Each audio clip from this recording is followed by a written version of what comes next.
राहुल गांधींनी महिलांची माफी मागावी, महिला विधेयक नामंजूर झाल्यानं फडणवीसांचा संताप.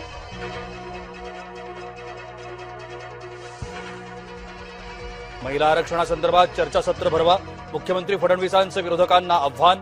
आम्ही चर्चेला तयार, तुम्ही वेळ द्या. फडणवीसांचं आव्हान सुप्रिया सुळेंनी स्वीकार.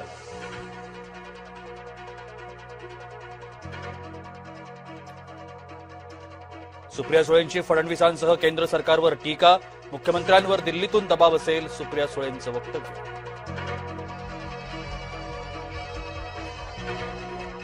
गोरेगाव नेस्को ड्रग्ज प्रकरणी महत्वाची बैठकीला पालकमंत्री मंगल प्रभात लोढा यांची उपस्थिती, त्यांच्या अध्यक्षतेखाली बैठक संपन्न.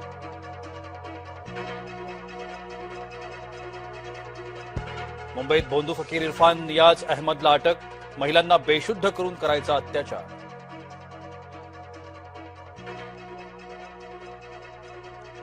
निधी वाटपात साटम फॅक्टरची चर्चा, निधी वाटपाच्या असमतोलावरून भाजपमध्येच अंतर्गत नाराजी, भाजपमध्येच निधी वाटपाला समतोल नसल्याचा आरोप.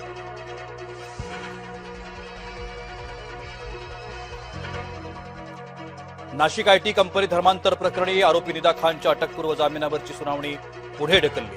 पुढील सुनावणी 27 एप्रिलला होणार.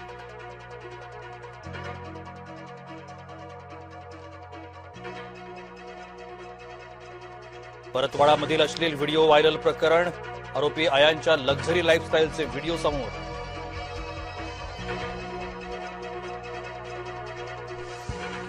संवेदनशील प्रकरणावर बोलताना बेजबाबदार वक्तव्य करू नये, नवनीत राणा, बोंडे आणि वडेट्टीवारांना बावनकुळेंनी झापलं.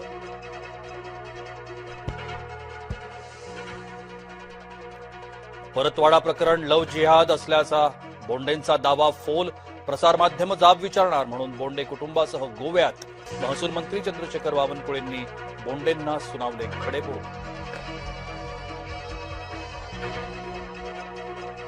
टिटवाळ्यात ड्रग्ज रॅकेटचा भांडाफोड, ड्रग्ज क्वीन अँटी नार्कोटिक्सच्या गळाला.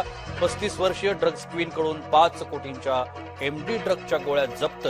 टिटवाळ्यात अँटी नार्कोटिक्स कल्याण ग्रामीण पोलिसांची छापेमारी.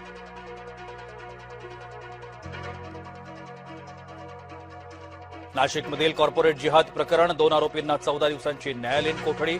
रजा मेमन आणि शफी शेखला न्यायालयीन कोठडी.